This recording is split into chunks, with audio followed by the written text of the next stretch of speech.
اس کے لغوی معنی یہ بیان کیے ہیں کہ حبس الاصل و تسبیل المنفعہ، کہ وقف اسے کہتے ہیں کہ اس کی ملکیت کو روک لیا جائے، اصل ملکیت کو روک لیا جائے اور وہ اللہ کے نام کر دیا جائے، اور اس کا جو فائدہ ہے، اس کی جو منفعت ہے وہ بحال کر دیا جائے، اسے عام کر دیا جائے۔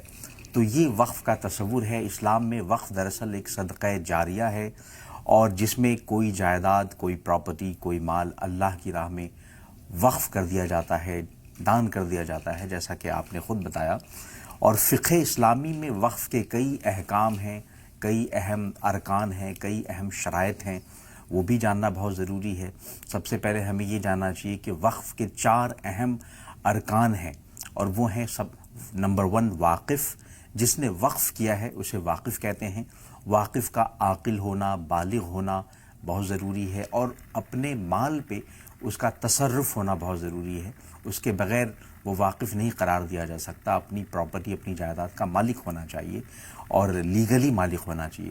اور واقف کے بعد نمبر 2 موقوفہ شے، جو چیز وقف کی جا رہی ہے وہ چیز وہ ہو کہ جس سے فائدہ حاصل کیا جا سکے، اور جو چیز ہمیشہ باقی رہے، جیسے کوئی زمین ہے، کوئی پراپرٹی ہے، کوئی باغ ہے، یہ ساری چیزیں موقوفہ چیزیں بن جاتی ہیں جسے وقف کیا جا سکے۔ اور اسی طریقے سے واقف اور موقوفہ کے علاوہ یہ بھی جاننا ضروری ہے کہ جو ارکان ہیں وقف کے، اس میں اور جو شرائط ہیں کہ جس کے لیے ہم وقف کر رہے ہیں، موقوف علیہ کون لوگ ہیں وہ؟ اب وہ عوام بھی ہو سکتی ہیں، وہ خاص لوگ بھی ہو سکتے ہیں۔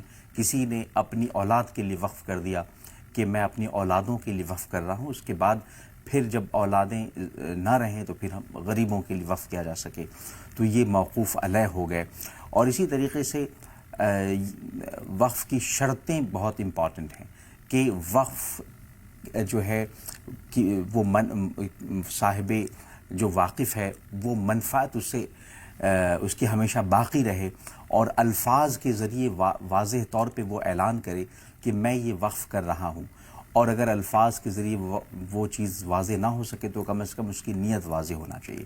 تو یہ احکام، ارکان اور شرائط، یہ ساری چیزیں ہیں مختصر طور پہ جو میں نے بیان کی، اور ان سب کو جاننا آج کے دور میں بہت ضروری ہے، ایک ایسے دور میں جب کہ شکوک و شبہات وقف کے بارے میں، وقف کے مسائل کے بارے میں اور وقف بل کے آنے کے بعد جو شکوک و شبہات پھیل گئے ہیں، اس لیے آج کا یہ موضوع بہت اہم ہے۔ جی بالکل صحیح بات ہے، وہ تمام چیزیں جو ہیں وہ کلیئر